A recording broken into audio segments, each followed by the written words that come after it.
শোনা যাচ্ছে আমার কথা? হ্যাঁ sir. Good evening. Good evening sir. Good evening.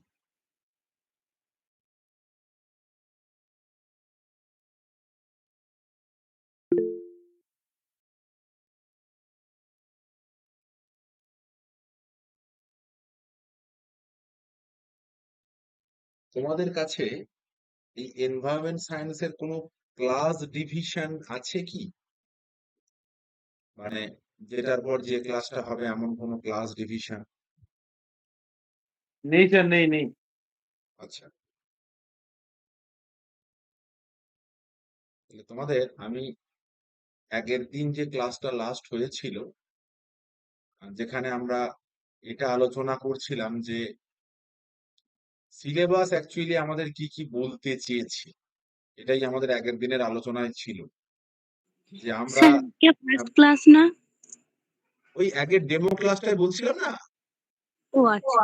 ওই ডেমো ক্লাসটাই বলছিলাম যে সিলেবাস কি কি বলতে চেয়েছে, মানে সিলেবাস যেটা ইংরাজি উপরে দেওয়া আছে সেটা ভেঙে ভুঙে কি হয় না হয় ওইটুকুনি জাস্ট মানে ডেমোটাই, সেখানে আমি অ্যাকচুয়ালি স্যার আজকে তো আমরা প্রথম ঢুকলাম স্যার, একটু কাইন্ডলি প্রথম থেকে একটু আলোচনা করে দিন। হ্যাঁ হ্যাঁ ওই জন্যই তো জিজ্ঞাসা হ্যাঁ, করলাম। ডেমোটা পাইনি আমরা। হ্যাঁ হ্যাঁ ঠিক আছে, কোনো অসুবিধা নেই, ওই জন্যই আমি জিজ্ঞাসা করলাম যে তোমাদের কাছে ক্লাস ডিভিশনটা আছে কিনা, ওটাই আমি বলে দেবো এবার। একটা সেকেন্ড ওয়েট করো, আমি একটু জাস্ট ক্লাস ডিভিশনটা শেয়ার করে নিই তাহলেই হয়ে যাবে।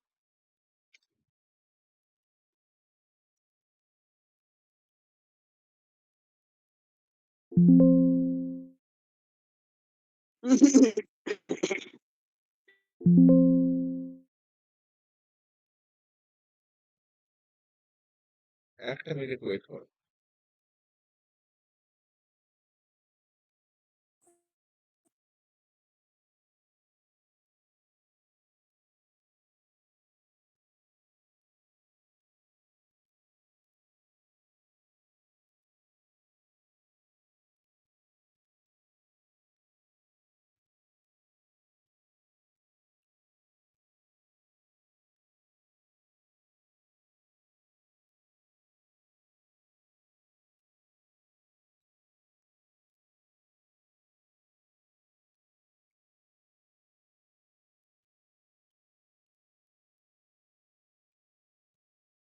তুমি কি দেখতে পাচ্ছ এটা?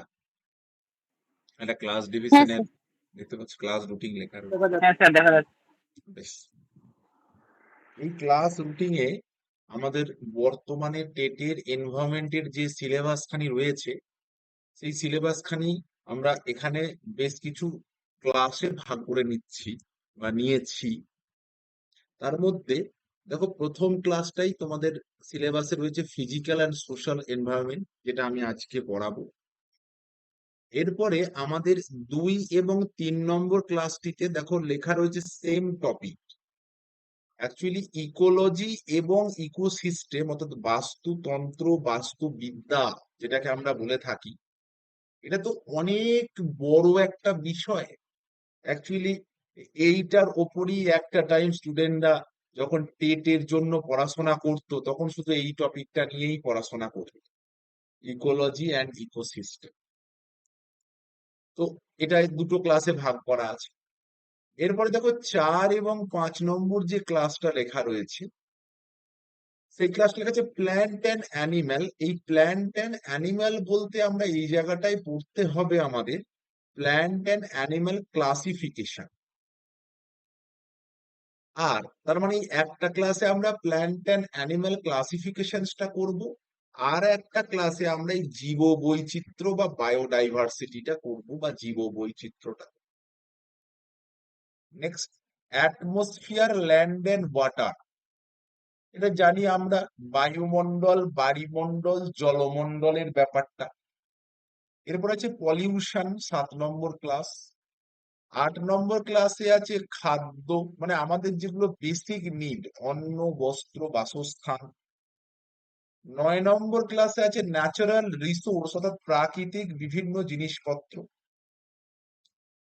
তারপরে রয়েছে বজ্র এবং বজ্র ব্যবস্থাপনা, অর্থাৎ এই বজ্র এবং বজ্র ব্যবস্থাপনার উপর 2016 সালে আবার West and waste management act তৈরি হয়েছে, এগুলো আছে।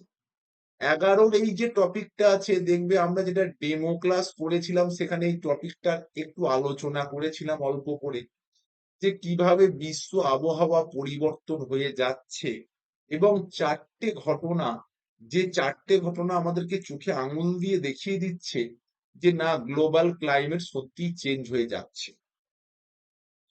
এরপর আছে এনভায়রনমেন্ট অ্যান্ড হেলথ, অর্থাৎ পরিবেশ এবং আমাদের যে স্বাস্থ্য, আমাদের স্বাস্থ্য কিভাবে পরিবেশের উপর নির্ভরশীল এগুলো। তারপরে আছে ফ্যামিলি, ফ্রেন্ড, হিউম্যান স্কিল, এগুলো।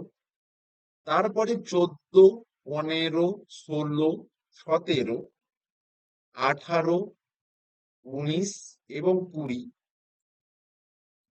এই 19 পর্যন্ত যেটা দেওয়া রয়েছে, অর্থাৎ 14 থেকে 19 পর্যন্ত যেটা দেওয়া রয়েছে সম্পূর্ণটাই হচ্ছে পেডাগোজিক্যাল ইস্যুটা দেওয়া রয়েছে। আচ্ছা, 20 নম্বরে যেটা আছে সেটা ওয়েস্ট বেঙ্গল এবং ইন্ডিয়া সংক্রান্ত তথ্য, এনভায়রনমেন্টাল তথ্য। এই ক্লাসটা একটাই হবে না, আরো একটা লেগে যেতে পারে।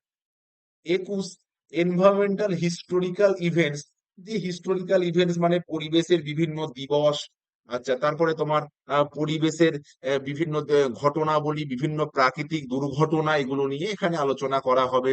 তারপর বিভিন্ন কনফারেন্স কনভেনশন কোথায় হয়েছে সেগুলো নিয়ে এখানে আলোচনা করা হয়। এরপরেও দেখো আরো 3টি ক্লাস বাকি রাখা হয়েছে। এই 3টে ক্লাসে এমন কিছু টপিক পড়াবো যেগুলোকে আমরা বলতে পারি মানে মিসলেনিয়াস ইনফরমেশনস। অ্যাকচুয়ালি কিছু কিছু জিনিস প্রাইমারি টেটে এনভায়রনমেন্টে কোথা থেকে দেয় তার কোনো হদিস পাওয়া যায় না। ওগুলোকেই আমরা বলি মিসলেনিয়াস ইনফরমেশনস। অর্থাৎ যে তথ্য আমরা পড়লাম সেটা তো পড়লাম, যা সিলেবাসে বলেছে তা তো বলেছেই, কিন্তু কখনো কখনো আমরা দেখি বেশ কিছু প্রশ্ন না সিলেবাসের কথা শুনে, না সিলেবাস মেনে হয়। সেই জায়গাটা আমরা এইখানে আলোচনা করব।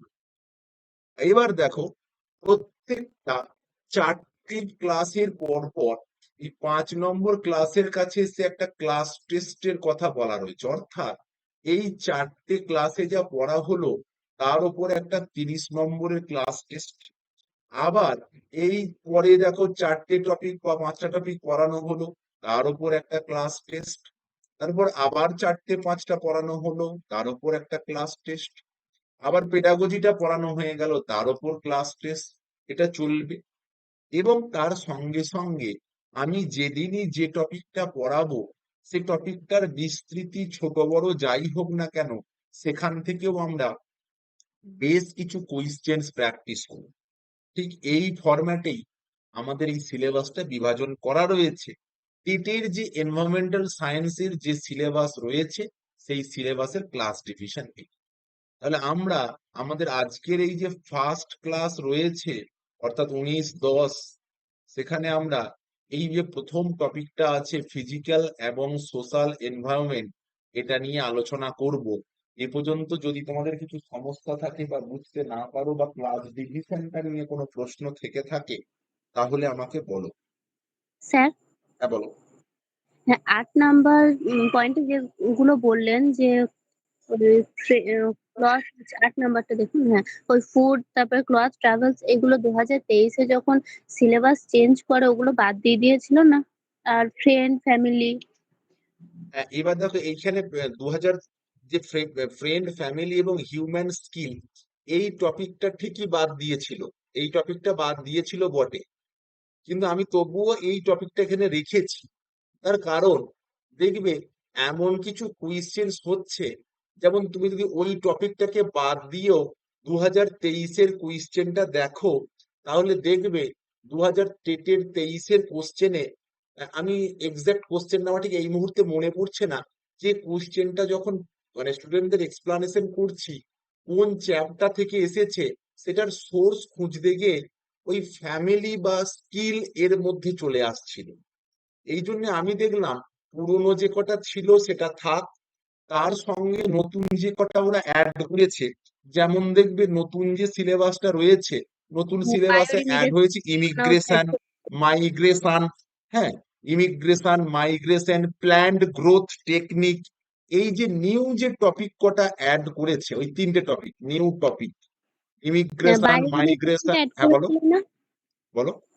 বায়োরিমিডিয়েশনটা অ্যাড করেছিল না? বলছি তো, ওটাও তো বললাম, ইমিগ্রেশন, মাইগ্রেশন, বায়োম্যাগনিফিকেশন, বায়োরিমিডিয়েশন। সেই জন্য আমি এই শেষে এ কটা এখনো লিখিনি, এখানে এই 22, 23, 24, 25-এ এই নিউ যে টপিক কটা অ্যাড করেছে সেই টপিক কটা আমি এখানে করাবো। আর যেহেতু এই একটি টপিক ওরা বাদ দিয়েছে ঠিক কথাই, কিন্তু তবুও আমি এই টপিকটাকে একটি ক্লাসে রেখেছি। কারণ কি, এই যে ফ্যামিলি ফ্রেন্ড, হ্যাঁ এগুলো কিছুটা মনে হতে পারে ফ্যামিলি ফ্রেন্ডকে যদি আমরা একটু ভিতর থেকে পড়ি তাহলে সেগুলো এনভায়রনমেন্ট কম, সিডিপিটা মানে তোমার এই পেডাগজি টাইপের একটু বেশি লাগবে, লাগুক। কিন্তু তবুও আমি এই জিনিসটাকে রেখে দিয়েছি। যেমন হিউম্যান স্কিল, এটাকে আমি এ কারণেই রেখে দিয়েছি যে ওই ওই ওই দুটো, আমার ঠিক প্রশ্নটার এক্সাক্ট প্রশ্নটা মনে আসছে না, যে প্রশ্নটা বোঝা যাচ্ছিল না যে কোন সাবজেক্ট থেকে দেওয়া হয়েছে বা কোন টপিক থেকে দেওয়া হয়েছে। তো সেটা অ্যাকচুয়ালি যতদূর আমার মনে পড়ছে ওই এই জায়গাটার কোশ্চেন ছিল আর কি। সেজন্য দেখলাম একটা টপিক ওরা বাদ দিয়েছে, যখন আমিও ওই টপিকটা পড়িয়ে দেবো আর কি, এই জন্যই ওটাকে রাখা হচ্ছে। Okay sir. বুঝতে পেরেছো? এবার ব্যাপারটা কি জানো তো, এর যা এনভায়রনমেন্টের যা কোয়েশ্চেন, স্টুডেন্ট পরীক্ষা দিয়ে আসার পরে এনভায়রনমেন্ট নিয়ে বিশাল মন খারাপ, যে স্যার এই এই টপিকটা আবার কোথা থেকে কোশ্চেন দিল, কার্বনে সেই কি একটা তাপন মূল্য থেকে কোশ্চেন দিচ্ছে, এগুলো অ্যাকচুয়ালি কোন চ্যাপ্টারে? সেই জন্য এই 24টা বা 22টা ক্লাসের মধ্যে সিলেবাসে যা দিয়েছে বা এনভায়রনমেন্ট সিলেবাসে যে যে জিনিসগুলো করা যায়, সব জিনিসগুলোকেই আর কি টাচ করে দিয়েছি, এবং ওই শেষের ওই 3টে ক্লাস যেটা বাকি রেখেছি ওইখানটায় আমি মিগ্রেশন মাইগ্রেশন ওই জিনিসগুলোকে করি। এটা ওখানে লেখা নেই, টাইপটা করা নেই। মানে এখনো এই বাদ বাকি অ্যাকচুয়ালি বিষয়টা, আমি এখনো পর্যন্ত আর কি তোমাদের এই টপিক নোট সব এই 7-8 নম্বর টপিক পর্যন্ত রেডি করে আর কি তোমাদেরকে ভেবেছিলাম দেখাবো, কিন্তু রেডিটা করছিলাম, এখনো টোটালটা কমপ্লিট করিনি। সেই জন্য যে অংশটা মোটামুটি এই তুমি 1 থেকে 10 নম্বর পর্যন্ত দেখে রাখো, মানে দুটো মক টেস্ট পর্যন্ত সিলেবাসটা একদম মানে তোমার ভেরিফাই এন্ড এডিটেড, তো এই পর্যন্ত হয়েছে। বাকিগুলো আমি জাস্ট পিডিএফটা খুললাম বলে দেখানোর জন্য দেখিয়ে দিলাম, কিন্তু বাকিগুলোর মধ্যে আবার কিছু অ্যাড ডিলিট কিছু করবো আর কি। বাট এই 1 থেকে 10 পর্যন্ত ক্লাস আপাতত আমাদের 2.5 মাস চলবে। বুঝতে পেরেছো? সব সাবজেক্টের থেকে ইভিএস এর সিলেবাসটা হিউজ সিলেবাস। এর তো কোনো মা বাপ নেই, মানে সমস্ত সাবজেক্টের সঙ্গে ধরো আজকে পরিবেশকে অ্যাড করে দিয়েছে, ইতিহাস ও পরিবেশ, ভূগোল ও পরিবেশ, বাংলা পড়াচ্ছ তার মধ্যেও পরিবেশ সংক্রান্ত গল্প। তাহলে পরিবেশ নিয়ে যদি এত মাতামাতি করে তাহলে পরিবেশের সিলেবাস তো বাড়বেই। এটাই হয়ে গেছে আমাদের সমস্যা বর্তমান। বেশ, তাহলে আজকে আমাদের যেহেতু ফার্স্ট ক্লাস। স্যার এই হ্যাঁ বলো। টপিকটার যে হ্যাঁ আপনি যে রুটিনটা এটা দিলেন না, এই পিডিএফটা একটু আমাদের পাঠিয়ে দিলে সুবিধা হয়, তাহলে কোন ক্লাসে কি হ্যাঁ, পড়াচ্ছেন সেটা আচ্ছা, এই এই পিডিএফটা তোমার, আমি যেটা বলছিলাম, এই পিডিএফটা না এখন আমার 100% কমপ্লিট হয়নি রেডি করা, বুঝতে পেরেছো? মানে 10 পর্যন্ত আমি আমি পিডিএফটা করে আমি কাল পরশুর মধ্যে স্যারকে পাঠিয়ে দেবো, তাতে তোমাদের গ্রুপে স্যার দিয়ে দেবে। আচ্ছা আচ্ছা ঠিক মানে আছে। আমি ওই এটা জাস্ট ক্লাসের আগেই বানাচ্ছিলাম, দিয়ে এখন ওই টোটালটা কমপ্লিট হয়নি বলে আমি দেখাচ্ছিলাম না। এবার 10 পর্যন্ত কমপ্লিট, এবং তারপরে একটা বেশ কিছু অ্যাড ডিলিটও হবে, সেটা করবো আবার, দিয়ে গোটাটা স্যারকে আমি কালকের মধ্যে পাঠিয়ে দেবো। তার ফলে তোমরা বুঝে যাবে কোন দিন কোন চ্যাপ্টারে ক্লাস হবে। বুঝতে পেরেছো? হ্যাঁ স্যার। বেশ। তাহলে আমরা আজকে আমাদের যে প্রথম ক্লাস, অর্থাৎ ক্লাস 1, যে ক্লাস 1-এ আমরা আজকে কি আলোচনা করব? Physical and social environment.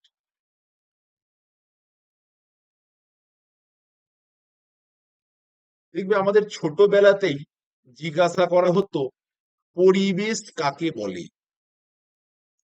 বা পরিবেশের সংজ্ঞা কি। ছোটবেলায় এটা খুব কমন একটা কোয়েশ্চেন, আমরা যখন স্কুলে পড়তাম আমরা খুব গর্বের সাথে বলতাম আমাদের চারপাশে যা কিছু দেখি তাই আমার পরিবেশ। কিন্তু ওটি অ্যাকচুয়ালি পরিবেশের সংজ্ঞা নয়।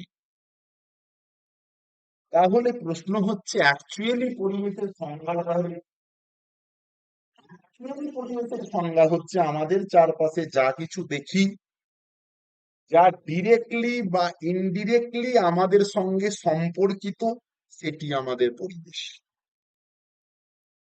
এবারে ব্যাপারটা কি বলতে চাইছেন? ব্যাপারটা আর কিছুই নয়, ব্যাপারটা এটাই বলতে চাইছি, আমাদের চারপাশে যা কিছু দেখি, যার সাথে আমাদের ডিরেক্টলি বা ইনডিরেক্টলি সম্পর্ক আছে, মানে কি? এটার মানে হচ্ছে, ধরো মনে করো তোমার একটা 2 টাকা দামের পেন আছে। কি pen? Use and throw pen, 2 টাকা বা 3 টাকা। এখন সেই ইউজ অ্যান্ড থ্রো পেনটাই তুমি লেখো, তো পেনটায় যতদিন তুমি লিখছো সেটা তোমার পরিবেশ। এখন পেনটায় ইঙ্ক বা কালি ফুরিয়ে গেল, পেনটা তুমি রেখে দিলে, মানে আর সেটাই লিখছো না, তখন কিন্তু পেনটা তোমার পরিবেশ নয়। আবার হঠাৎ করে ওই পেনটা নিয়ে তুমি একদিন তোমার কানটা সুরসুর করছিল, ওটা দিয়ে কানটায় সুরসুরি দিলে, তো সেদিন কিন্তু পেনটা তোমার আবার পরিবেশ। অর্থাৎ আমাদের চারপাশে থাকা যা কিছু বলা যাবে না, আমাদের চারপাশে থাকা জীব, এবং জড় পদার্থ, আমাদের চারপাশে থাকা জীব এবং জড় পদার্থ যাদের সাথে আমাদের ডিরেক্টলি অর ইনডিরেক্টলি রিলেশন আছে, সেটা আমাদের পরিবেশ। অর্থাৎ এই রিলেশনটা না থাকলে বা এই সম্পর্কটা না থাকলে তাকে কিন্তু আমরা আমাদের পরিবেশ বলতে পারবো না। এবার এই সম্পর্ক কি বা কি বিষয়বস্তু সেটা আমরা আলোচনা করব। এক সেকেন্ড, তোমাদের মনে হচ্ছে স্ক্রিন শেয়ারটা অফ হয়ে গেছে। দাঁড়াও এক second।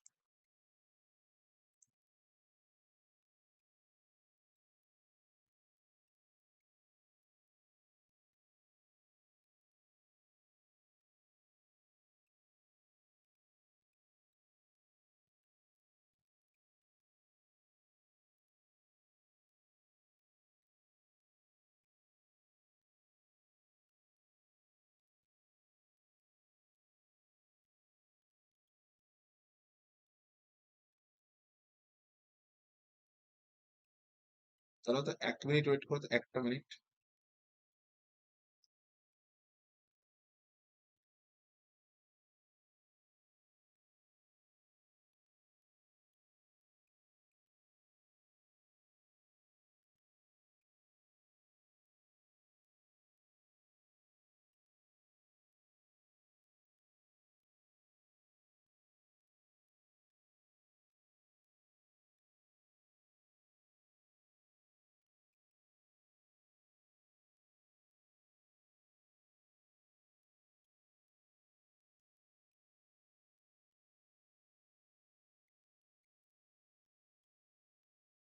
ঠিক আছে স্যার।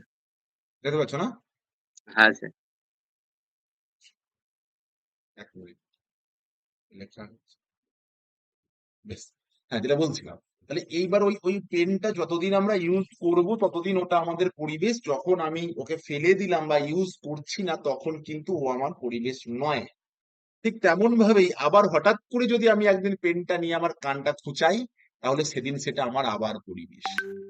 তাহলে এই পরিবেশের যদি আমরা উপাদানগত বিচার বিশ্লেষণ বা ডেফিনেশনগত বিচার বিশ্লেষণ করি, তাহলে দেখা যাবে এই পরিবেশের মধ্যে সজীব আছে উপাদান, আবার জড় উপাদানও আছে। সজীব উপাদানও আছে, জড় উপাদানও আছে, এদের ইন্টারাকশনেই পরিবেশ। অর্থাৎ এখানে জীব এবং জড়ের মধ্যে একটা মিথস্ক্রিয়া চলে, অর্থাৎ একে অপরের উপর নির্ভরশীলতা চলে, সেটাই হচ্ছে পরিবেশ। এবার এই যে পরিবেশ, এনভায়রনমেন্ট, এই কথাটা এসেছে একটা জার্মান শব্দ এনভায়রন থেকে। এই যে ইএন, এর কথার অর্থ হলো ইন, আর এই যে VIRON, এই শব্দের অর্থ হচ্ছে পরিবেষ্টন বা সার্কিট, অর্থাৎ যেটা ঘিরে রয়েছে। তাহলে পরীক্ষায় একটা প্রশ্ন আসে, এনভায়রনমেন্ট শব্দটা আমরা কোথা থেকে নিয়েছি? এনভায়ন নামক জার্মান শব্দ থেকে নেওয়া হয়েছে, অর্থাৎ ঘিরে থাকে। এবার এই পরিবেশের যে ডেফিনেশন, এই পরিবেশের ডেফিনেশন বিভিন্ন জায়গায় বিভিন্ন রকম ভাবে দেওয়া হয়েছে। তো যাই দেওয়া হোক, আমরা কনক্লুশনে এটাই আসতে পারি যে উদ্ভিদ এবং প্রাণী জগতের মধ্যে একটা কি হয়, একটা সম্পর্ক, সেটাই হচ্ছে পরিবেশ। ডিরেক্ট বা ইনডিরেক্ট একটা বিষয় থাকে, পরিবেশের সঙ্গে সরাসরি বিষয় থাকতে পারে, বা প্রত্যক্ষ বা পরোক্ষ কিন্তু একটা বিষয় থাকবে পরিবেশের উপাদানের সঙ্গে আমাদের সম্পর্কে। যদি প্রত্যক্ষ বা পরোক্ষ না থাকে, তাহলে সেটা আমাদের পরিবেশ নয়। এখন এই যে পরিবেশ, এই পরিবেশকে আমরা দুটো ভাগে ভাগ করছি। একটার নাম প্রাকৃতিক পরিবেশ, একটার নাম সামাজিক পরিবেশ। কি বললাম? একটার নাম প্রাকৃতিক পরিবেশ, একটার নাম সামাজিক। নরমালি দুটো ভাগ। আবার কখনো কখনো এখানে তিনটেও ভাগ করা। যেমন লেখা আছে, মনোবিজ্ঞানী কার্ল লিউন পরিবেশকে তিনটে ভাগ করলেন। বললেন প্রাকৃতিক পরিবেশ, বললেন সামাজিক পরিবেশ, বললেন সাংস্কৃতিক পরিবেশ, বা তার সঙ্গে অ্যাড করলেন কি, মনস্তাত্ত্বিক পরিবেশ।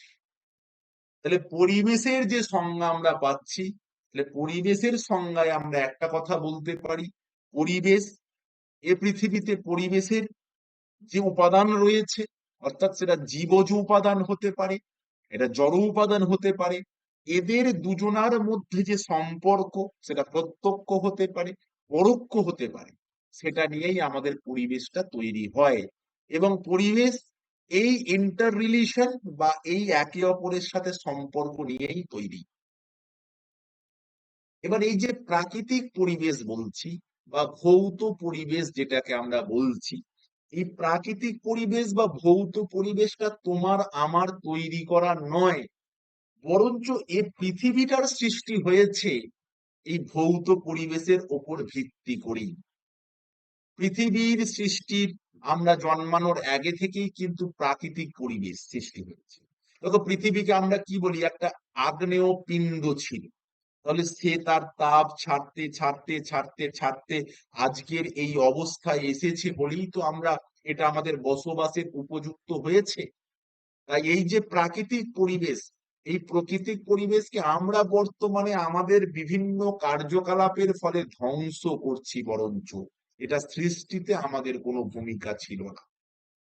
এই প্রাকৃতিক পরিবেশের বিভিন্ন উপাদান, যেমন মাটি, জল, মরুভূমি, পাহাড়, পর্বত, তাপমাত্রা, আর্দ্রতা, মাটি, প্রকৃতি, উদ্ভিদ, প্রাণী, এগুলো সবই কিন্তু প্রাকৃতিক পরিবেশ। এই প্রাকৃতিক পরিবেশ তার আস্তে আস্তে তৈরি হতে কিন্তু বহুদিন সময় লেগেছে।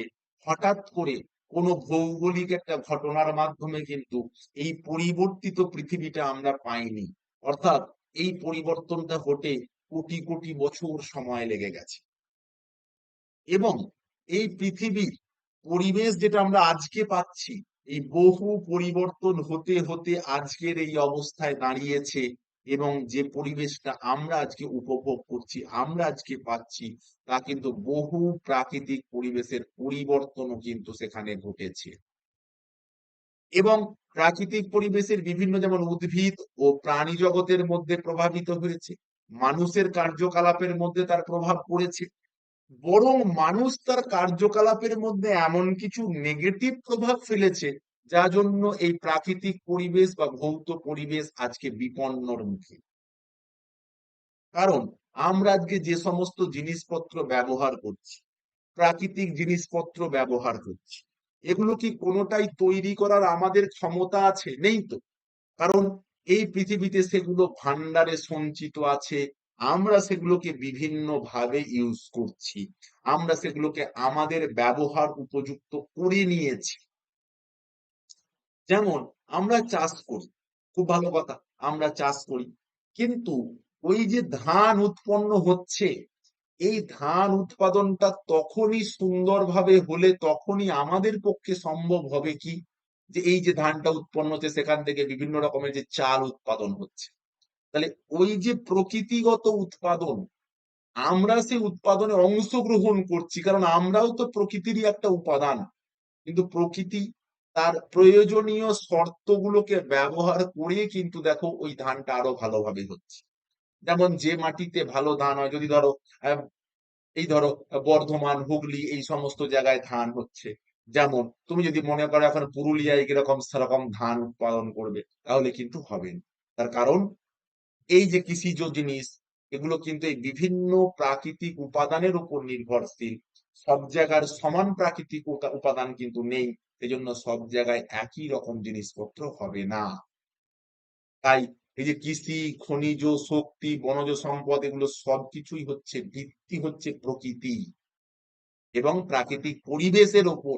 যেমন এই যে প্রকৃতির পরিবেশের যে উপাদানগুলো আছে, এই উপাদানগুলোর মধ্যে যেমন ধরো এই যে মাটি, এই মাটিকে আমরা বলি এডাপিক ফ্যাক্টর, আমাদের ধরে আছে, ধারণ করে আছে। আর তারপর ধরো তোমার এই তাপমাত্রা, আর্দ্রতা, বৃষ্টিপাত, এগুলো ক্লাইমেটিক ফ্যাক্টর, এগুলো আমরা কিছু কন্ট্রোল করি না। এগুলো এই যে জলবায়ু বা আবহাওয়া, সেই সংক্রান্ত ফ্যাক্টরের উপর ডিপেন্ড করে থাকে। এই হচ্ছে কি আমাদের ভৌত পরিবেশ। আর 2 নম্বর, আচ্ছা ভৌত পরিবেশে তাহলে বৈশিষ্ট্য কি বলতে পারি?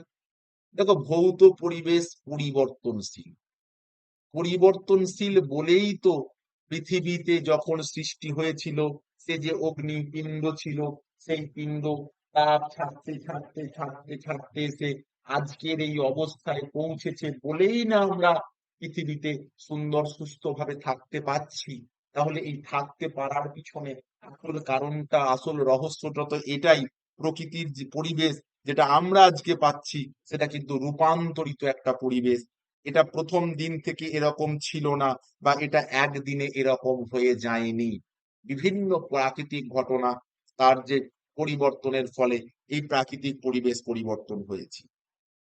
আবার এ কথাও ঠিক, এই প্রাকৃতিক পরিবেশের উপর আমরা নেগেটিভ ইফেক্ট এত দিয়েছি, সেই জন্য পরিবেশ তার কিন্তু মাঝে মাঝে আমরা দেখছি ব্যালেন্সও হারিয়ে ফেলছে, পরিবেশে বিভিন্ন রকম সমস্যাও আসছে। 2 নম্বর পয়েন্ট দেখো লেখা রয়েছে, প্রাকৃতিক পরিবেশ কতগুলো নিয়মের মাধ্যমে চালিত হয়। অর্থাৎ প্রকৃতি, আমরা যেখানে বসবাস করছি, এ কিন্তু স্থির এবং সুনির্দিষ্ট। তাহলে এর যে প্রাকৃতিক পরিবেশের নিয়মটা স্থির, কিন্তু কালের নিয়মে, সময়ের সাপেক্ষে তার কিন্তু অনেক পরিবর্তন ঘটেছে। কি পরিবর্তন? টাইম টু টাইম তার চারিত্রিক বিভিন্ন পরিবর্তন ঘটেছে, এক অবস্থা থেকে অন্য অবস্থায় এসে এসেছে। তারপরে দেখো বলছে, পরিবেশের প্রত্যেকটা উপাদানের মধ্যে আন্তঃসম্পর্ক। আন্তঃসম্পর্ক মানে কি? বিশেষত পরিবেশের প্রত্যেকটা উপাদানের কথা তুমি গুলি মারো, প্রথমেই আসো পরিবেশে জীব এবং জড়ের মধ্যে যে আন্তঃসম্পর্ক, এবং জীব এবং জড়ের মধ্যে এই আন্তঃসম্পর্কটাই কিন্তু সুন্দর পরিবেশ গঠন তার উপযোগী করে তুলেছে।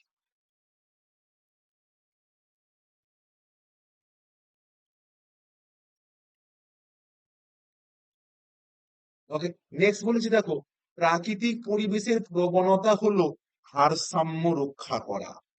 ভারসাম্য রক্ষা করা মানে কি? আমরা দেখি প্রকৃতির উপর বিভিন্ন সময়ে বিভিন্ন রকম প্রাকৃতিক দুর্যোগ নেমে আসে। আমরা দেখেছি এই প্রকৃতির পরিবেশের ওপর বিভিন্ন সময় বিভিন্ন আঘাত নেমে এসেছে।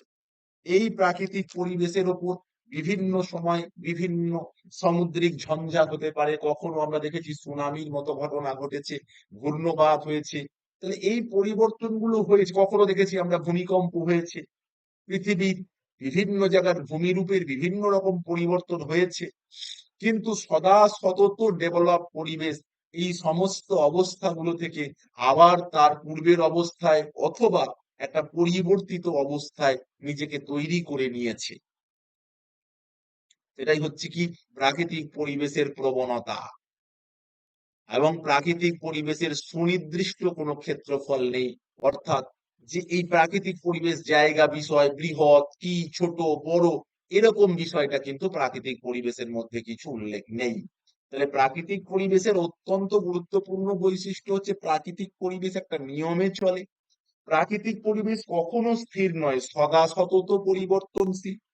প্রাকৃতিক পরিবেশের উপাদানগুলোর মধ্যে ডিরেক্ট অর ইনডিরেক্ট রিলেশন আছে। প্রকৃতি সবসময় চেষ্টা করে তার ইমব্যালেন্স অবস্থা থেকে একটা ব্যালেন্স কন্ডিশনে অবস্থান করার জন্য, এবং প্রকৃতির যে পরিবেশ তার কোনো বাউন্ডারি লিমিটেশন করা যায় না, কারণ প্রকৃতির পরিবেশকে প্রকৃতি সাজিয়েছে, তাই এটাকে আমরা কোনো বাউন্ডারির মধ্যে লিমিটেশন করে রেখে দিতে পারি না। এই পাঁচটাই হলো কি? এই পাঁচটাই হলো প্রাকৃতিক পরিবেশের বৈশিষ্ট্য বা নেচার অফ ফিজিক্যাল এনভায়রনমেন্ট। এরপরে আছে প্রাকৃতিক পরিবেশের উপাদান। দেখো, প্রাকৃতিক পরিবেশের উপাদানকে আমরা মেনলি দুটো জায়গায় ভাগ করি, মেনলি প্রধানত দুটো ভাগ। একটা জৈব উপাদান বা লিভিং উপাদান বা অ্যাবায়োটিক, অর্থাৎ যেগুলোর মধ্যে প্রাণ নেই তাদেরকে আমরা অজৈব বলতে পারি, ভৌত বলতে পারি, অ্যাবায়োটিক বলতে পারি, নন লিভিং বলতে পারি। যদি বৈশিষ্ট্য জীবের থাকে তাহলে জৈব, তারা সব প্রাণ, তারা বায়োটিক, তারা লিভিং। মেনলি এদের দুজনার ইন্টারাকশনের ফলেই এই প্রাকৃতিক পরিবেশ, অর্থাৎ জৈব এবং অজৈব উপাদানের ইন্টারাকশন। এখন বর্তমানে শক্তি উপাদানকেও প্রাকৃতিক পরিবেশের একটা উপাদান হিসাবে ধরা হচ্ছে, এনার্জি রিসোর্স। বাট যদি আমাদের জিজ্ঞাসা করে ফিজিক্যাল যে এনভায়রনমেন্ট তার মেন কম্পোনেন্ট কি কি, তাহলে মেন কম্পোনেন্ট হচ্ছে বায়োটিক, এবং অ্যাবায়োটিক। এ দুটো মেন কম্পোনেন্ট বা প্রধান উপাদান। প্রাকৃতিক পরিবেশের প্রাকৃতিক উপাদান, প্রাকৃতিক উপাদান কিন্তু দেখো তিনটে ফর্মেই হতে পারে, কঠিন ফর্ম হতে পারে, তরল হতে পারে, গ্যাসীয় হতে পারে। যেমন কঠিন ফর্মে আমরা কাকে দেখি? এই যে আমরা পৃথিবীর উপরে রয়েছি, দ্যাট ইজ শিলামণ্ডল, এটাই কিন্তু আমাদের ধরে রেখেছে। এই শিলামণ্ডলের ওপর ঘটা বিভিন্ন আবহ বিকার বা ওয়েদারিং যেটাকে আমরা বলি, এই বিভিন্ন ওয়েদারিং এর ফলে আজকে এই অবস্থায় আমরা এসে পৌঁছেছি। কঠিন উপাদান,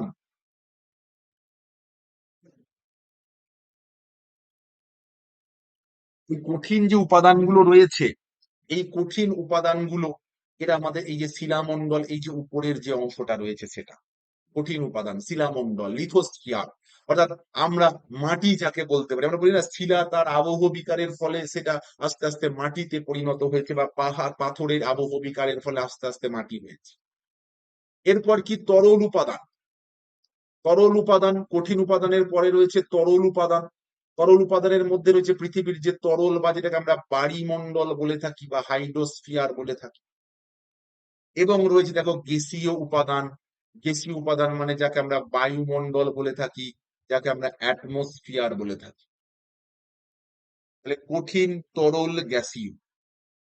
তাহলে এই যে কঠিন, যেটাকে আমরা শিলামণ্ডল বলছি, এই শিলামণ্ডলের মধ্যেই তো কি রয়েছে? তার মানে দেখো বলছে কঠিন শিলা তার বহির আবরণটাই হচ্ছে শিলামণ্ডল। অর্থাৎ শিলামণ্ডল মানে এই যে পৃথিবী পৃষ্ঠ, আমাদের এই যে পৃথিবী পৃষ্ঠ, এখানে যে মাটি আছে সেই অঞ্চলটার কথা বলা। এই শিলামণ্ডল কখনো উঁচু কখনো নিচু, তার গভীরতা কখনোই সমান হবে না সমুদ্রের তলদেশ থেকে গভীর কিলোমিটার। এবার লেখা রয়েছে এখানে কি কি দ্বারা থাকে, এবারে সিলিকা, অ্যালুমিনিয়াম, যে সিয়াল যে স্তরটা আমরা বলে থাকি। ওকে, তো শিলামণ্ডল, যদিও এই অংশটা তোমাদের আবার একটা চ্যাপ্টারেও আছে, আমি তাই এখানে শিলামণ্ডলটা খুব সামান্য কথা বলে গেলাম। এবার শিলামণ্ডলে দেখো লেখা রয়েছে শিলা, মৃত্তিকা এবং খনিজ সম্পদ।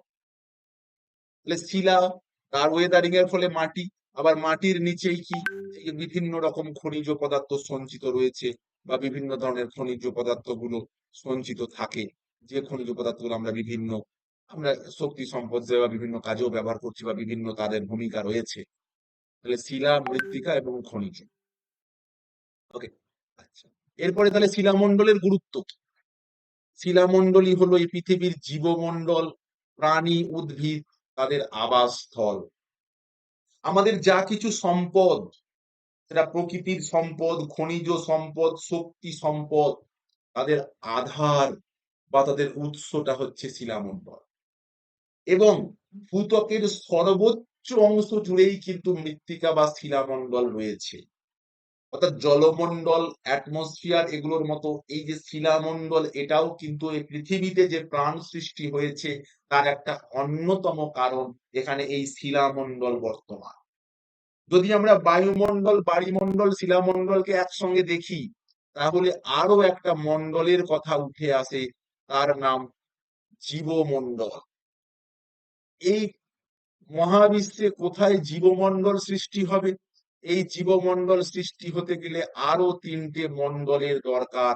তার নাম লিথোস্ফিয়ার বা শিলামণ্ডল, তার নাম হাইড্রোস্ফিয়ার বা জলমণ্ডল, তার নাম অ্যাটমসফিয়ার বা বায়ুমণ্ডল। দেখো এই তিনটে স্ফিয়ার যেখানে রয়েছে, সেটা হচ্ছে এই যে জায়গাটা, এই যে জায়গাটা দেখো, এই জায়গাটাতে কি কি আছে? অ্যাটমসফিয়ারও আছে, হাইড্রোস্ফিয়ারও আছে, লিথোস্ফিয়ারও আছে। এই জায়গাটাকে আমরা কি বলি?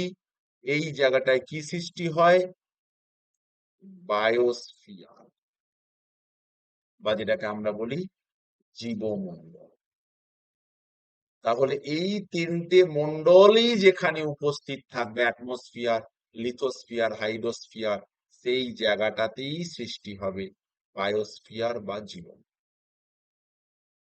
তাহলে দেখো, এটা হলো 2 নম্বর উপাদান। তাহলে কি? বাড়িমণ্ডল। বাড়িমণ্ডল মানেই হচ্ছে জল, জলমণ্ডলকে আমরা বুঝিয়ে থাকি, জলরাশিকে আমরা বলে থাকি। আমরা জানি ভূপৃষ্ঠের মোট আয়তনের 71.1 বিশাল বাড়িমণ্ডল রয়েছে।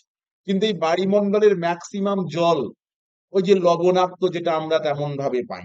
মিষ্টি ফর্মে জল খুব সামান্য পরিমাণই রয়েছে। এই যে জল, এই জলের কিন্তু তিনটে রূপ হয়, অর্থাৎ সে কঠিনও হয়, সে গ্যাসীয় হয়, সে তরলও হয়। জল যখন জমে বরফ তখন সে কঠিন, জল যখন তরল, আমরা অন্তত যেটাকে জল বলে বুঝি, তখন সে তরল। জল যখন বাষ্পীভূত হচ্ছে, ভেপারাইজেশন হচ্ছে, তখন জল গ্যাসীয়। তাহলে তিনটে ফর্মেই কিন্তু জল থাকে, কঠিন, তরল, গ্যাসীয়। আচ্ছা, এই যে জলচক্র, এই যে বিষয়গুলো বলছি, এগুলো এই যে ঘনীভবন, বাষ্পীভবন, এগুলো আপাতত এখন বলছি না, নোটে রয়েছে, ঠিক আছে, এগুলো তোমাদের বইয়েও থাকবে। এগুলো আমি বলবো যখন আর একটা চ্যাপ্টার আছে সেখানে আরো ডিটেলসে। তাহলে জলের গুরুত্ব কি? দেখো, জলের অপর নাম জীবন। তাই তুমি আমি, আমাদের যে জীব দেহ কোষ, সেই কোষে ম্যাক্সিমাম উপাদানই জল। এই জীবমণ্ডলের সমতা বজায় রাখতে জল অত্যন্ত প্রয়োজনীয়। আমরা খাবার খাচ্ছি, খাবারের মধ্যে জল থাকা অত্যন্ত প্রয়োজনীয়। আচ্ছা, এর জলবায়ু নিয়ন্ত্রণ, এই সমস্ত জায়গায় কিন্তু এই এর উপস্থিতি প্রয়োজন, বা এটা উপস্থিত থাকে। এবং আরো একটা অত্যন্ত গুরুত্বপূর্ণ মণ্ডল হচ্ছে, যার নাম বায়ুমণ্ডল, বা যেটাকে আমরা অ্যাটমসফিয়ার বলে থাকি। ভূপৃষ্ঠ থেকে মোটামুটি 10,000 কিলোমিটার উচ্চতা পর্যন্ত এই বায়ুমণ্ডল বা অ্যাটমসফিয়ারের বিস্তৃতি। হ্যাঁ, হতে পারে প্রথমে যে ঘনত্ব আছে, তারপর আস্তে আস্তে যখন উপর দিকে গেছে সেই ঘনত্ব অনেকখানি কমেছে। ঘনত্ব আমাদের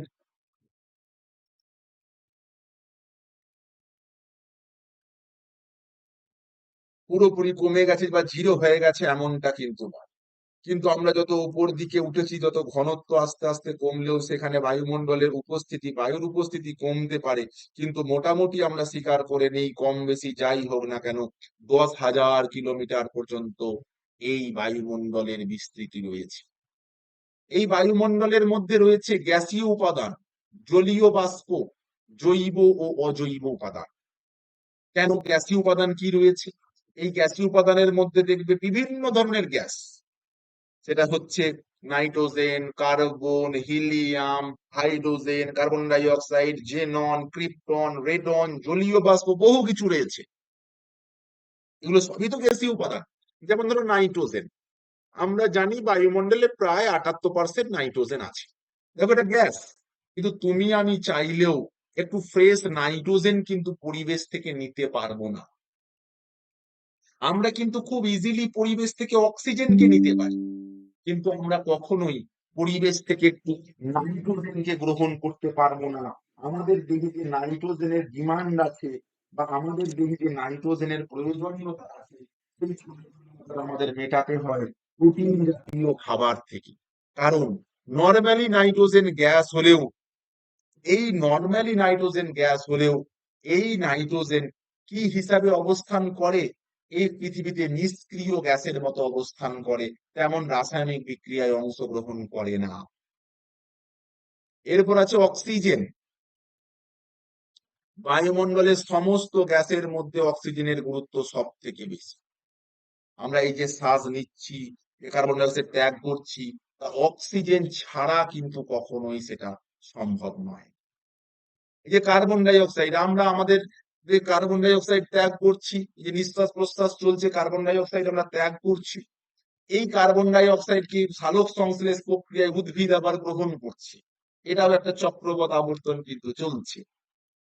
ওজোন, এই ওজোনটা কি অ্যাকচুয়ালি হচ্ছে অক্সিজেনের বহু রূপতা ওজোন।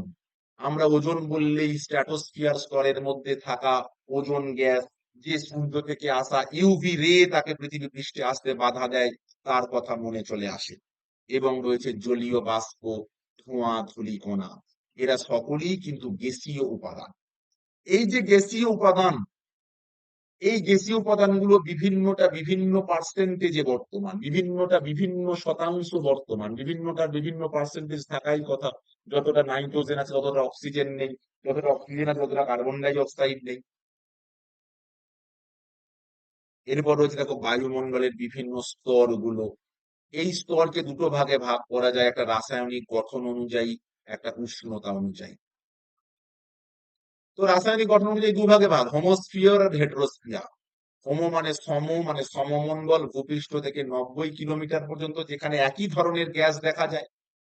আর হেটেরোস্ফিয়ার বা বিষম মণ্ডল, যেখানে ঊর্ধ্ব সীমা হচ্ছে 10,000 পর্যন্ত, যেখানে এই যে গ্যাস তার ঘনত্ব সেটা আস্তে আস্তে আস্তে আস্তে এই বিষম মণ্ডলে কমতে থাকে। তাই হোমোস্ফিয়ার এবং হেটারোস্ফিয়ার দুটো ভাগ। হোমো মানে প্রায় একই রকম ঘনত্ব, প্রায় একই রকম। আর হেটারোস্ফিয়ার মানে একই রকম থাকে না। ওকে, এবার এই রাসায়নিক গঠন অনুযায়ী তাকে আবার 4টে ভাগে ভাগ করা হয়েছে, হাইড্রোজেন স্তর, হিলিয়াম স্তর, পারমাণবিক স্তর, আণবিক পারমাণবিক স্তর। এগুলো এখনো পড়ার দরকার নেই, এটাও আমরা ওই আরেকটা চ্যাপ্টার আছে সেখানে আবারও পড়তে হবে আর একটু ডিটেলসে। আর উচ্চতা অনুযায়ী যে ভাগ, আমরা কিন্তু ছোটবেলা থেকে যখন ক্লাসিফিকেশন করেছি অ্যাটমসফিয়ারে, তখন আমরা এই ভাগটাই করেছি, ট্রপোস্ফিয়ার, স্ট্র্যাটোস্ফিয়ার, এই ভাগ। এটাও পরে পড়ানো হবে ওই জায়গায়, আর একটা জায়গায় এখানে হালকা করে দেওয়াও যদিও রয়েছে। ট্রপোস্ফিয়ার মানে একদম ভূপৃষ্ঠের সঙ্গে অ্যাটাচ যে স্তর, মোটামুটি 18 কিলোমিটার পর্যন্ত যদি আমরা কল্পনা করি, তাহলে সেই স্তরটাকে আমরা ট্রপোস্ফিয়ার বলতে পারি। যত আবহাওয়া সংক্রান্ত ঘটনা, যত ওয়েদার, যেমন মেঘ, বৃষ্টি, বজ্রপাত, ঝড়, শিশির, কুয়াশা, এই যত প্রাকৃতিক ঘটনা সব এই ট্রপোস্ফিয়ারের মধ্যে দেখা যায়। এর আর একটা নাম ক্ষুব্ধ মণ্ডল। এবং এই স্তরে তুমি যত উঁচুতে উঠবে তত তাপমাত্রা হ্রাস পাবে। প্রতি 100 মিটার উচ্চতায় 0.1 সেন্টিগ্রেড বা প্রতি 1000 মিটার উচ্চতায় 6.5 সেন্টিগ্রেড হারে উষ্ণতা হ্রাস পেতে থাকে। একে বলে উষ্ণতা হ্রাসের স্বাভাবিক হার বা ল্যাপস রেট। এবার এই যে স্তর, ধরো মনে করো এই টোটালটা 1000, তাহলে এগুলোকে তো আমরা বিভিন্ন ভাগে ভাগে ভাগে ভাগে বিভক্ত করেছি।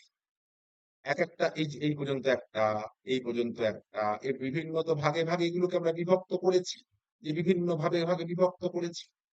তাহলে এই যে অঞ্চলটা, এটা থেকে এটা পর্যন্ত একটা নাম ট্রপোস্ফিয়ার। তাহলে এই তো এমন একটা জায়গা আছে যেখানে ট্রপোস্ফিয়ারটা শেষ হবে, তারপরে যে স্তর তার নাম স্ট্র্যাটোস্ফিয়ার সেটা শুরু হবে। সেই যেখানে ট্রপোস্ফিয়ার শেষ হচ্ছে সেই জায়গাটার নাম ট্রোপোপজ। কি নাম বললাম? ট্রোপোপজ। এই পজ কথার মানে হচ্ছে থামা। যেখানে ট্রোপোস্ফিয়ার থামছে বা শেষ হচ্ছে, মানে আমাদের কল্পনায় শেষ হচ্ছে, তার নাম ট্রোপোপজ। এরপরে আছে স্ট্র্যাটোপজ, মানে স্ট্র্যাটোস্ফিয়ার যেখানে শেষ, স্ট্র্যাটোস্ফিয়ার, স্ট্র্যাটোস্ফিয়ার বলছে 50 কিলোমিটার পর্যন্ত। এবং এই স্ট্র্যাটোস্ফিয়ারের মধ্যে তেমন কোনো আবহাওয়া সংক্রান্ত ঘটনাবলী দেখা যায় না, আবহাওয়া শান্ত থাকে, তাই একে বলে শান্ত মণ্ডল। না ঝড় বৃষ্টি হয়, কোনো ওয়েদারিং হয় না, তাই এই স্তরের মধ্য দিয়েই প্লেন গুলো চলাচল করতে পারে। এটা হচ্ছে স্ট্র্যাটোস্ফিয়ার। এই স্ট্র্যাটোস্ফিয়ারের মধ্যেই আমরা জানি ওজোন স্তর বা O3 লেয়ার উপস্থিত থাকে বা ওজোন স্তর উপস্থিত থাকে। এই ওজোন স্তর সূর্য থেকে আসা ক্ষতিকর ইউভি রেকে আটকায়। যদিও আমরা বর্তমানে শুনছি ওজোন স্তরেও ছিদ্র হয়েছে, ওজোন হোল যেটাকে আমরা বলছি। তাহলে এমন একটা জায়গা আসবে যেখানে স্ট্র্যাটোস্ফিয়ার থামবে, তাকে আমরা বলি স্ট্র্যাটোপজ। এরপর আছে মেসোস্ফিয়ার, তারপরের স্তরটা মেসোস্ফিয়ার, 80 কিলোমিটার। এই মেসোস্ফিয়ারে, এই লাইনটা মনে রাখবে, মহাকাশ থেকে আসা উল্কা পৃথিবীর দিকে ছুটে আসে, সেগুলো অধিকাংশ এই স্তরে এসেই পুড়ে ছাই হয়ে যায়।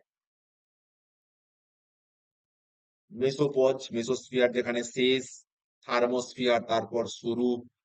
মেসোস্ফিয়ারের উপরের 500 কিমি পর্যন্ত থার্মোস্ফিয়ার, অতিবেগুনি রশ্মি এই স্তরেই আয়ন মুক্ত হয়। ওকে, আচ্ছা। তারপরে এক্সোস্ফিয়ার, ম্যাগনেটোস্ফিয়ার, এগুলো মানে আরো উঁচুতে যেগুলো রয়েছে সেগুলোকে আমরা বলছি। আমি এখানে আর বেশি বর্ণনায় গেলাম না, কারণ এগুলো নিয়ে আমাদের আরো ডিটেলসে পড়তে হবে। এখানে একটু জাস্ট বর্ণনা করা আছে, সেগুলোই আমি বলবো। এগুলো হলো বায়ুমণ্ডলের স্তর। এই বায়ুমণ্ডলও কিন্তু আমাদের এই পরিবেশগত একটা উপাদান। এবং এই বায়ুমণ্ডল আছে বলেই পৃথিবীতে প্রাণের অস্তিত্ব লক্ষ্য করা গেছে। তার একটা অত্যন্ত গুরুত্বপূর্ণ বিষয় হচ্ছে এই বায়ুমণ্ডল। ওকে, এরপরে দেখো লেখা রয়েছে জৈব উপাদান। এতক্ষণ পর্যন্ত আমরা ভৌত উপাদান পড়ে এলাম। জৈব উপাদান বা সপ্রাণ উপাদান বা লিভিং, যেখানে প্রাণ আছে, লিভিং। এই লিভিং এর মধ্যে দুটো ভাগ হয়, একটা স্বভোজী বা অটোট্রফস, একটা পরভোজী বা হেটারোট্রফ। অটোট্রফ বা স্বভোজী মানে কি? স্বভোজী মানে যারা নিজেদের খাদ্য নিজেরাই প্রস্তুত করতে পারে তারা স্বভোজী। এর মানে কি? নিজেদের খাদ্য নিজেরাই করতে পারে মানে কি? যেমন ধরো গাছ, এই গাছ কিন্তু নিজেদের খাদ্য নিজেরাই তৈরি করতে পারে সালোক সংশ্লেষ প্রক্রিয়ার মাধ্যমে, তাহলে তারা স্বভোজী। আমরা গাছের তৈরি করা খাদ্যের উপরে অনেকখানি ডিপেন্ডেবল হই, অনেকখানি নির্ভরশীল হই, কারণ আমাদের ক্ষমতা নেই নিজেদের খাবার নিজেরা তৈরি করা। আমরা গাছেদের তৈরি করা খাবারটাকে বিভিন্ন ভাবে এদিক ওদিক সেদিক করে ইউজ করছি। তাই আমরা কিন্তু স্বভোজী নই, আমরা পরভোজী, পরকে ভোজন করে আছি। এই স্বভোজী। আমরা জানি সূর্যের আলোর উপস্থিতিতে তাদের দেহে ক্লোরোফিল আছে, মাটি থেকে জল এবং জলের দ্রবীভূত খনিজ লবণ সে শোষণ করেছে, পাতায় সে খাদ্য তৈরি করছে। কোন প্রক্রিয়ায় খাদ্য তৈরি করে সবুজ উদ্ভিদ? সবুজ উদ্ভিদ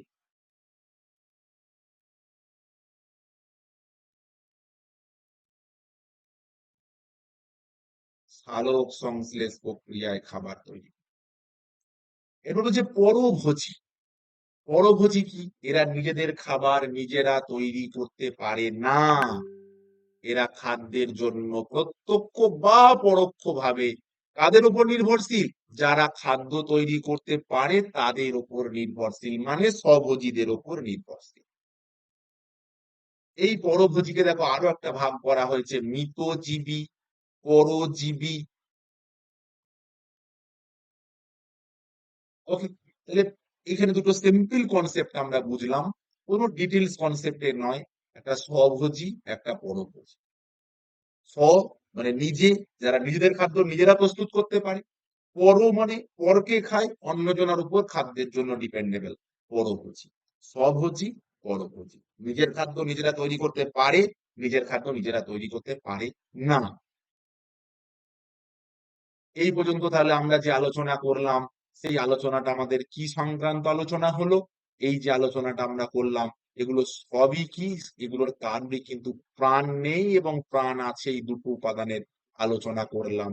অর্থাৎ জৈব উপাদান এবং অজৈব উপাদান।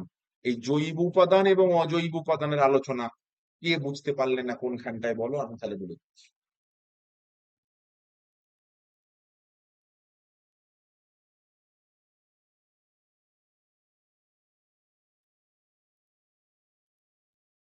আশা করি বুঝতে পেরেছো।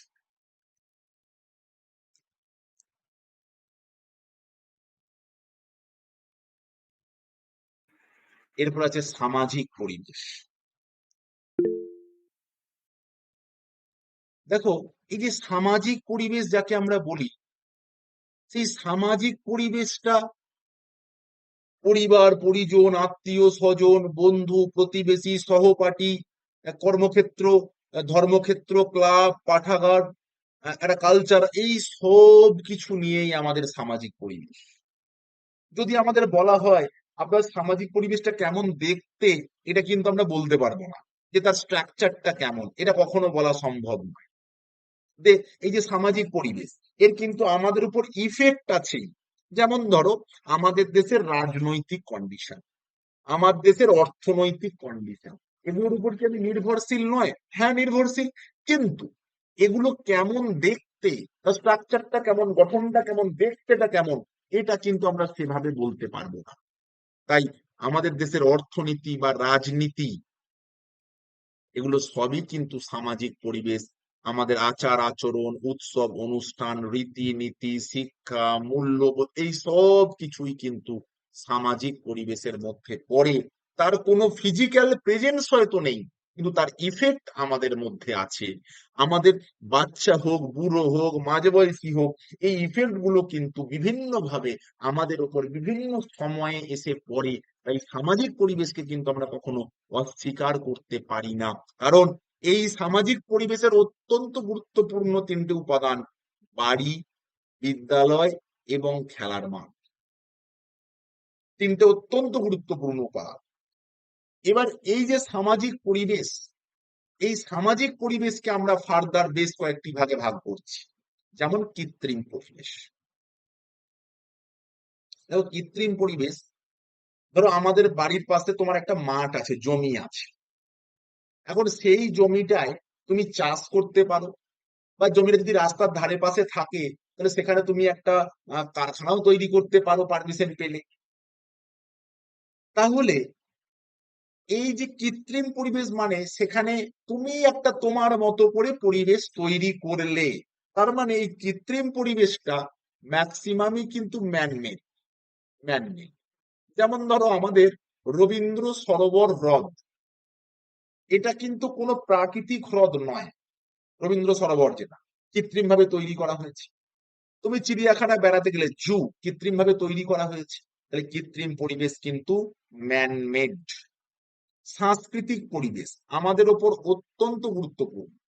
একটা মানুষের কালচারাল ডেভেলপমেন্ট খুবই গুরুত্বপূর্ণ বিষয়, অস্বীকার করার কোনো উপায় নেই। মনস্তাত্ত্বিক পরিবেশ, যেমন আমাদের দৈহিক ও মানসিক প্রবণতা।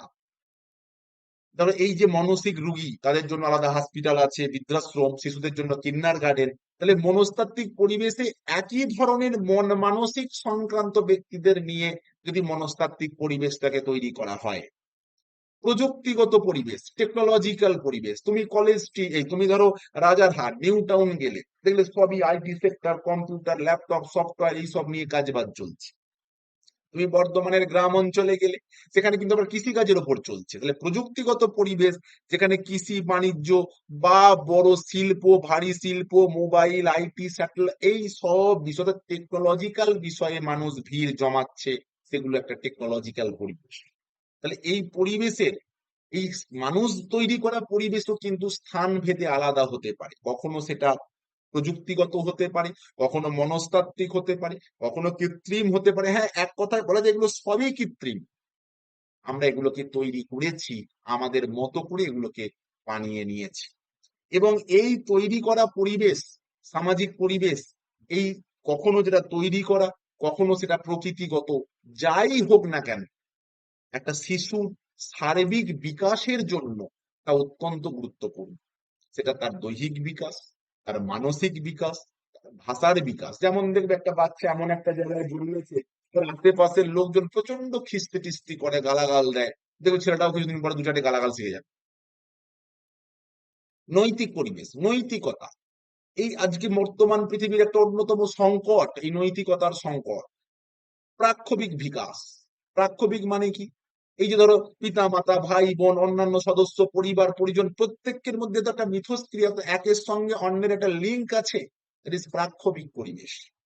ব্যক্তিত্ব, এই ব্যক্তিত্বের বিকাশের জন্য কিন্তু এই সামাজিক পরিবেশ অত্যন্ত গুরুত্বপূর্ণ।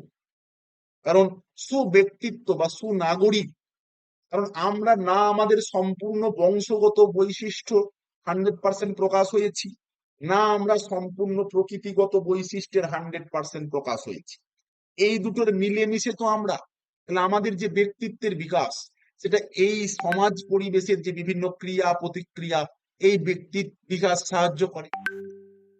আধ্যাত্মিক বিকাশ বা স্পিরিচুয়াল ডেভেলপমেন্ট যেটাকে আমরা বলে থাকি, ধর্ম প্রতিষ্ঠান, সেখানে আধ্যাত্মিক বিকাশের আলাপ আলোচনা, এবং তার মাধ্যমে মানুষের স্পিরিচুয়াল থিঙ্কিং লেভেলের অনেক চেঞ্জেস আছে।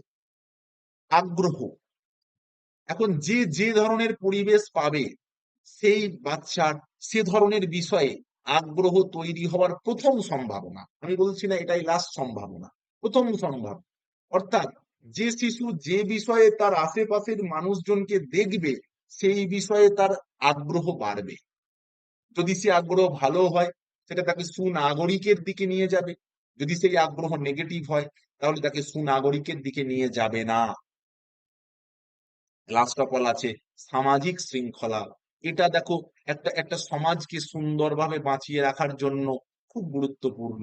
যে কোনো বিষয়কেই এই পৃথিবীর বাঁচিয়ে রাখার জন্য শৃঙ্খলা অতি প্রয়োজনীয়। শৃঙ্খলা ছাড়া কখনো একটা সুন্দর সুষ্ঠু স্ট্রাকচার তৈরি করা যায় না। নিয়ম নেই মানেই সেখানে অনিয়ম আছে, না হলে বেনিয়ম আছে।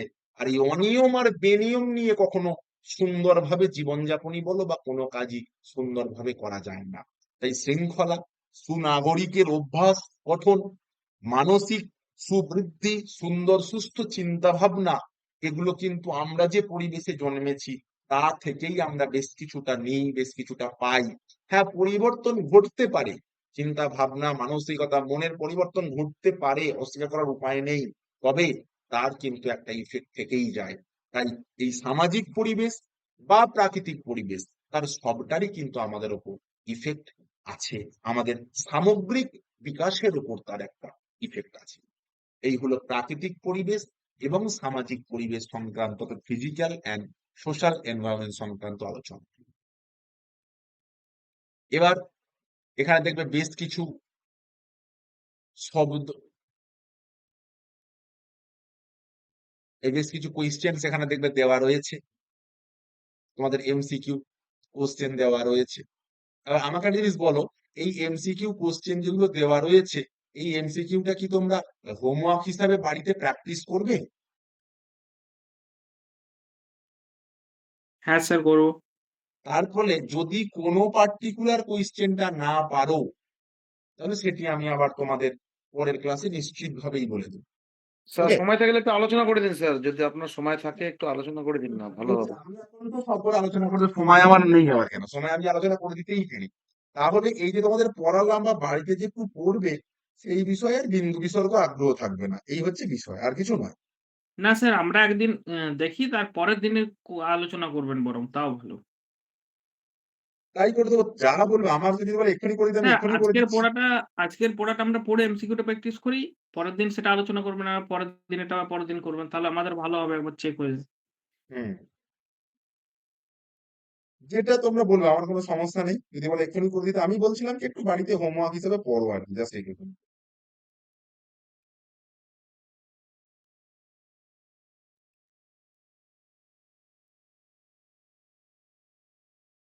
বলো, যদি কোনো বুঝতে সমস্যা থাকে সেটা বলো।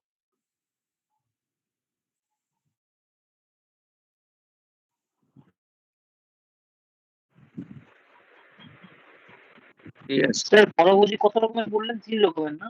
হ্যাঁ বলো, একবার বললেন না?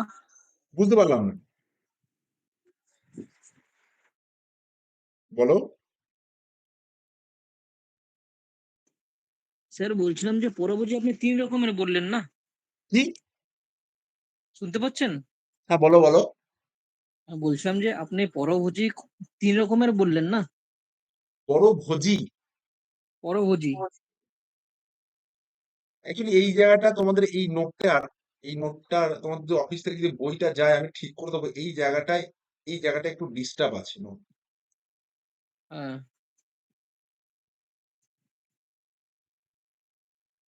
ঠিক আছে।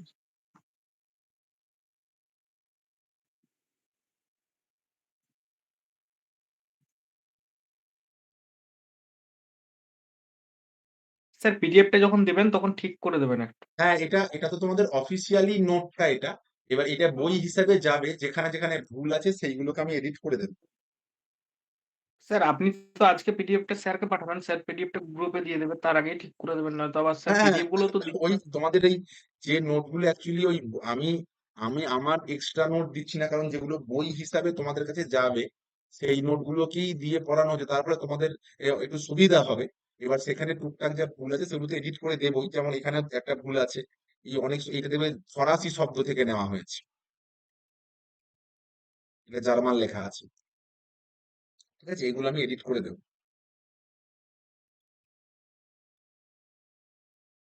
বলো, আর কারো কিছু বলার থাকলে। এটা আমাদের 1 নম্বর টপিকের ডিসকাশন হলো।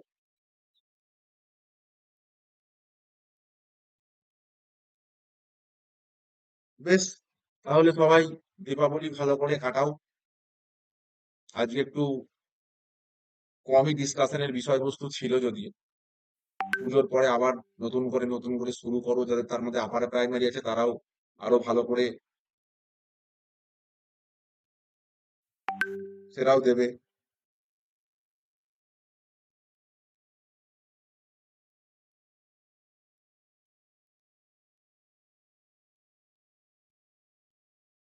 শুভরাত্রি।